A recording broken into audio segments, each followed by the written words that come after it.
आज एक डॉलर का रेट 70 नहीं, 80 नहीं, कभी 83 और इससे ज़्यादा। पर सवाल ये नहीं है डॉलर महंगा क्यों हो रही है। सवाल ये है, क्या इंडिया सच में कमज़ोर हो रही है क्या? आज इस वीडियो में हम सिंपल लैंग्वेज में ये पूरा सच्चाई जानेंगे। इस वीडियो में मैं पूरा 8 पार्ट्स में डिवाइड करने वाला हूँ। चलो शुरू करते हैं। पार्ट 1, डॉलर स्ट्रॉन्ग क्यों है। सबसे पहले ये समझना ज़रूरी है, डॉलर सिर्फ अमेरिका की करेंसी नहीं होता है, डॉलर दुनिया की ग्लोबल करेंसी होता है।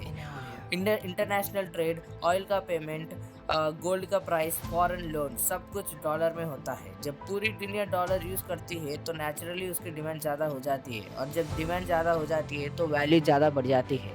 पार्ट 2, रुपीस कमज़ोर क्यों लगता है। रुपीस वीक होने के पीछे 3 मेन रीजंस होते हैं। फर्स्ट रीज़न, इंपोर्ट ज़्यादा और एक्सपोर्ट कम। इंडिया बहुत सारा माल बाहर से परचेस करता है, लाइक ऑयल, इलेक्ट्रॉनिक्स और मशीन्स, पर हम एक्सपोर्ट उतना नहीं कर पाते। जब हम ज़्यादा डॉलर देते हैं और कम डॉलर कमाते हैं तो रुपीस प्रेशर में आ जाती है। सेकेंड रीज़न, फॉरेन इन्वेस्टर का पैसा बाहर जाना। जब अमेरिका इंटरेस्ट बढ़ाती है तो इन्वेस्टर इंडिया जैसे कंट्रीज से पैसे निकाल कर अमेरिका ले जाते हैं और डॉलर और स्ट्रांग होता है, रुपीस वीक हो जाता है। थर्ड रीज़न, ऑयल और global crisis. India oil import करती है, जब ऑयल महंगा हो जाता है या वॉर के टाइम में तो डॉलर और स्ट्रांग हो जाता है, रुपीस डायरेक्टली इम्पैक्ट होता है। क्या ये सिर्फ इंडिया की प्रॉब्लम है? नहीं, जापान, कोरिया, यूरोप और अलग अलग कंट्रीज का डॉलर की करेंसी के सामने गिर जाती है, तो ये सिर्फ इंडिया वर्सेस डॉलर नहीं हो। पार्ट 4, फिर इंडिया क्या कर रही है। इंडिया बिल्कुल चुप नहीं बैठा। फॉरेन रिजर्व्स का use, rupees dollar balance control, local manufacturing push, export बढ़ा रही है। इंडिया धीरे धीरे सेल्फ रिलायंट बनने की तरफ जा रही है।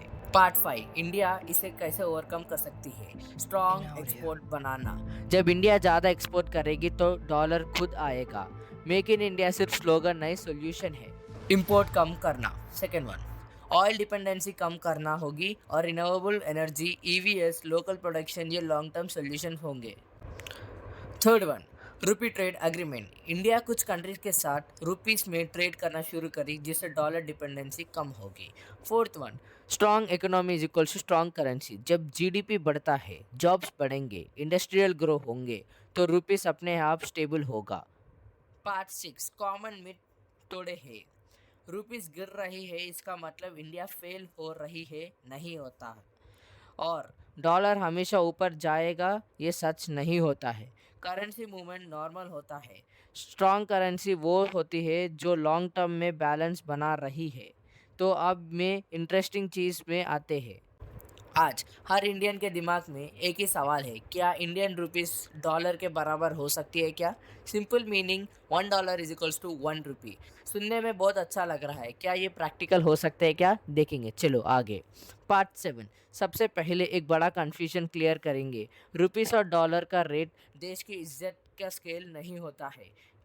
जापान का येन इंडियन के रुपीस से भी कम वैल्यू होता है, लेकिन जापान एक बहुत स्ट्रांग इकोनॉमिक कंट्री है, तो सिर्फ $1 इज इक्वल टू 1 रुपी होने सक्सेस का प्रूफ नहीं होता है। रियल पावर होती है परचेसिंग पावर और इकोनॉमिक स्ट्रेंथ। पार्ट 8, फिर लोग 1 रुपी इज इक्वल टू $1 क्यों चाहते हैं। क्योंकि डॉलर महंगा हो रही है, इंपोर्ट महंगा हो रही है, एजुकेशन के ट्रैवल कॉस्टली हो रहे हैं और फॉरेन लोन्स हेवीली लग रहे हैं, इसलिए लोग नेचुरली चाहते हैं।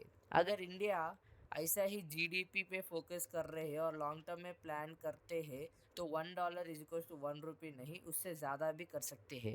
तो दोस्तों, ये वीडियो इधर ही सुन होता है, तो प्लीज़ आप एक कमेंट, बस एक कमेंट, जो भी देख रहे हो एक कमेंट कर कर प्लीज़ लीव हो। Thank you for watching, bye.